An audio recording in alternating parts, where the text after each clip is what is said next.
The first set of the Nether Scrolls was partially deciphered, apparently 5 sections of 10 scrolls each section a distinct subject.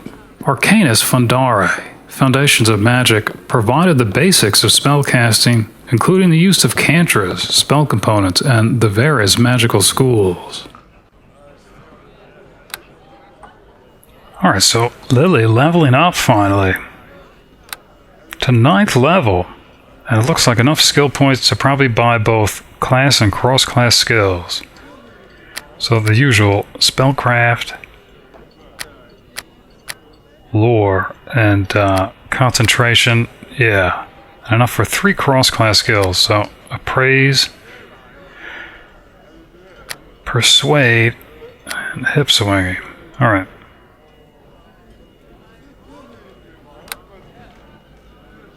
Boy, an extra feat. Of course, I don't think the crafting feats are usable until the expansions. I hadn't really thought about this. Though I think before taking any meta magic feats, which I'll probably never remember to utilize anyway, probably go with something passive like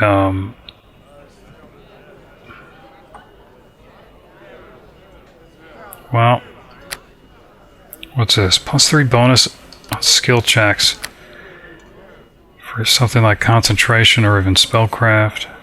Though it's not too often that she's stuck in a corner. What's this? +2 bonus to the difficulty class for spells that she casts.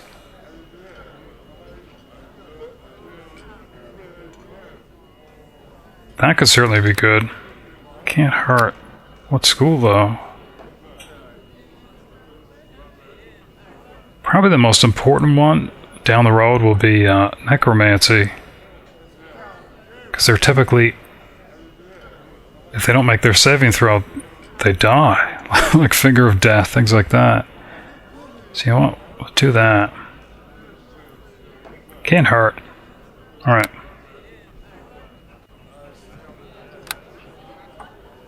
She has a number of scrolls already, but not for the obvious ones. Summon creature, which at this level will be a dire bear, probably no smaller than the spider, and this is actually, I think, even better. The lesser planar binding. Of course, I don't think it lasts as long, though. What will she get? An imp. It's interesting. Alright. I have to see what those are about. Bones leveling up. Not bad. Average hit points. Okay.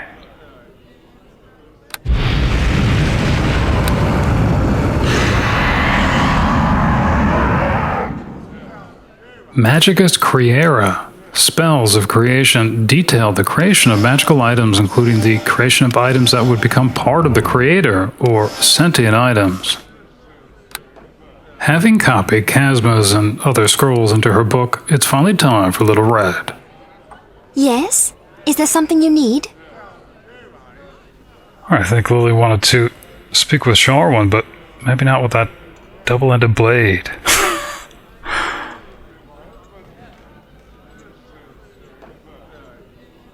Okay. Because, of course... Yes? Is there something you need? Yeah, she had started telling Lily a story. That Lily, I think, already knows the end. She just doesn't know the details. I had just mentioned the invitation from Mothkala, hadn't I? Yes, that's right. We went, though I had a sense of foreboding the entire way. The City of Coin lived up to its name. It was a golden, bustling place that rivaled even the Great Waterdeep. The palace we arrived at was larger than any building I'd ever seen. Dannen assured me that we'd find our fortune there, and for a while I thought he might be right. We were to play before the fabulously wealthy Lord and Lady Onaris, and all seemed well. I think Lily's curious how the Lord and Lady even discovered of them.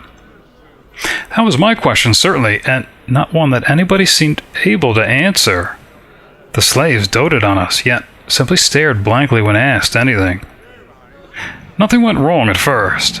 Dan and I were pampered and prepared for our performance, and it went off without any problems. We sang in a great hall before several hundred nobles. It still takes my breath away to think about it, and the applause for our duet was thunderous. I remember being exhilarated and pleased, as Dannen was. It was then that the Lord and Lady Onaris came to greet us in person. Lord Onaris was a fat and simple man who seemed bored. The lady, however, she was an exotic beauty.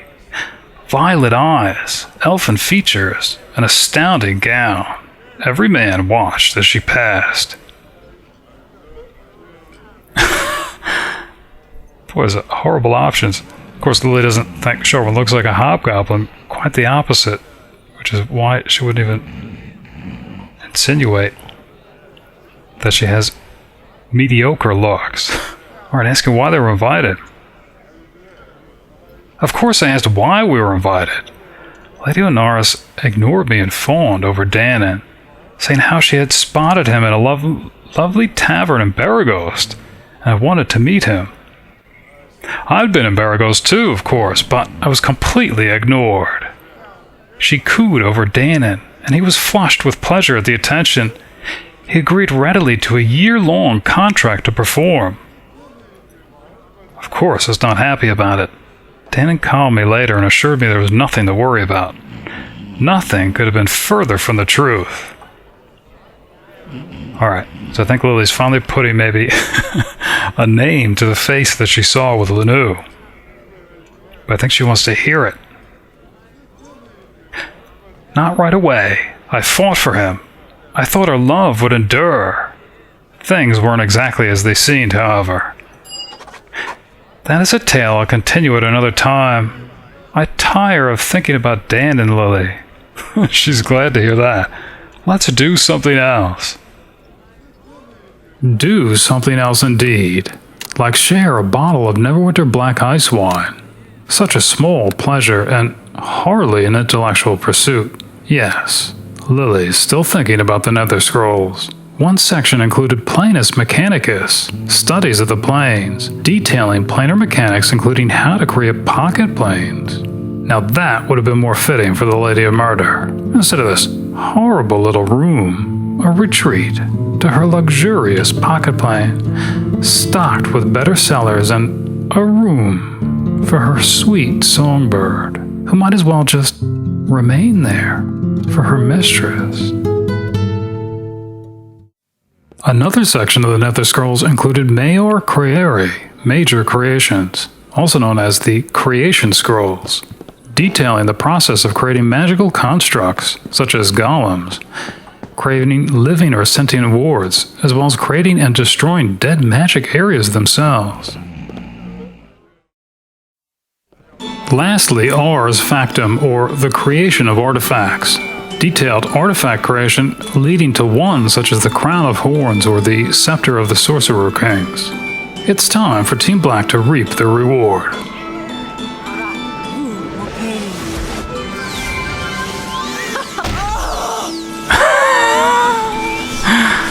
Holy cow. Alright.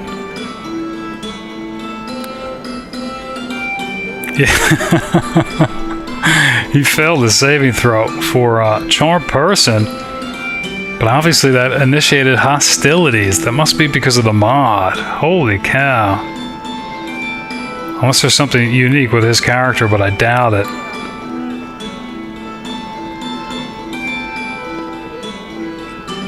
I don't think there's any way to console them, probably. Yes? Is there something you need? Alright.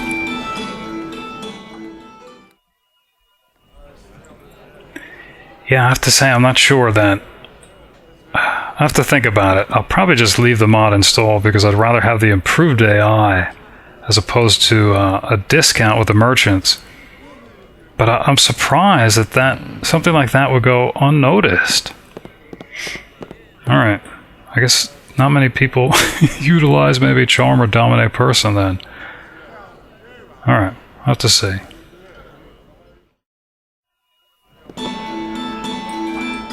Lily has an eerie sense of foreboding, not to press her advantage in bargaining with Mutamin. He may be blind and lack a command of common, but he's likely acquainted with the usual tricks. Sorry, but since the competition's been won, the dungeon's going to need some retooling. Maybe next spring or so she'll reopen.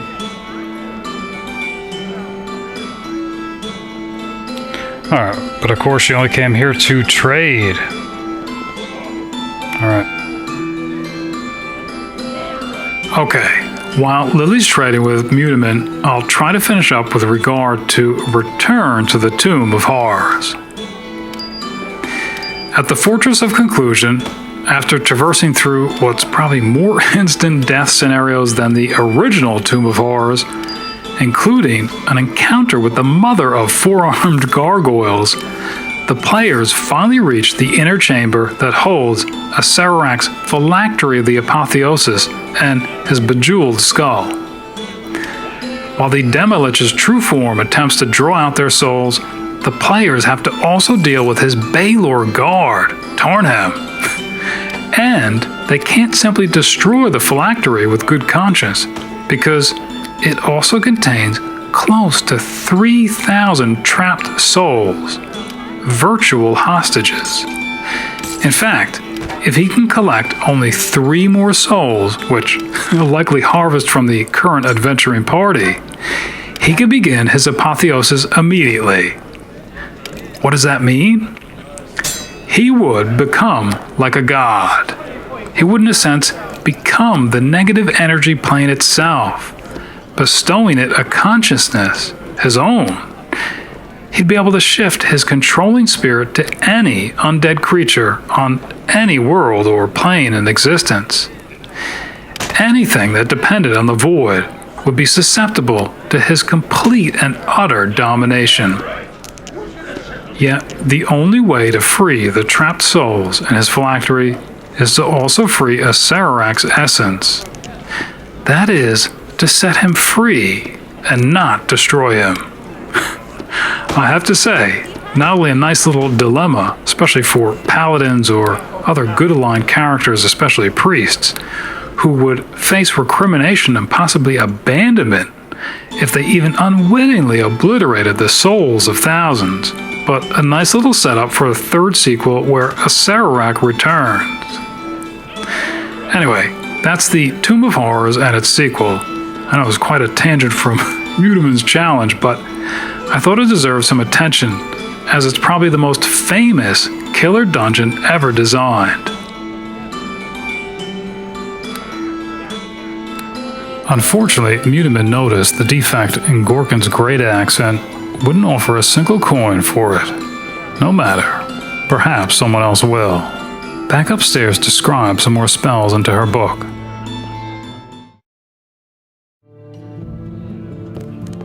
Today, rumors abound regarding the Nether Scrolls. Some believe at least one page is in the treasure hoard of the Morueme clan, a family of blue dragons that have laired in the Nether Mountains for over 1,000 years. Others believe 3 pages are secreted away in the Hole of Mists, the shrine underneath the grandfather tree in the high forest. And still others believe 2 pages are to be found in the Crypt of Hssthak, a greater mummy of the ancient reptilian creator race, now beneath the sands of the western Anauroch desert. Which reminds Lily of the wind by the fireside and the star mounts. She wouldn't be surprised if perhaps a golden foil or 2 could be found there, underneath those mountains of magical origin.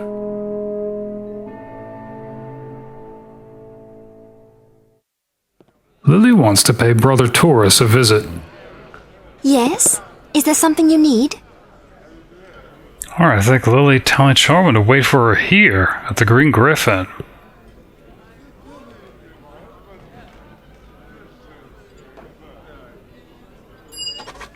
Alright.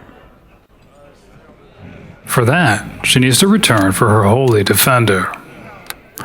Unbeknownst to Lily, and probably all but a few, the Nether Scrolls were in fact created over 30,000 years ago by the Beatith, a sect of the Sarrukh Empire. That is the reptilian creator race, hence its real name, the Golden Skins of the World Serpent.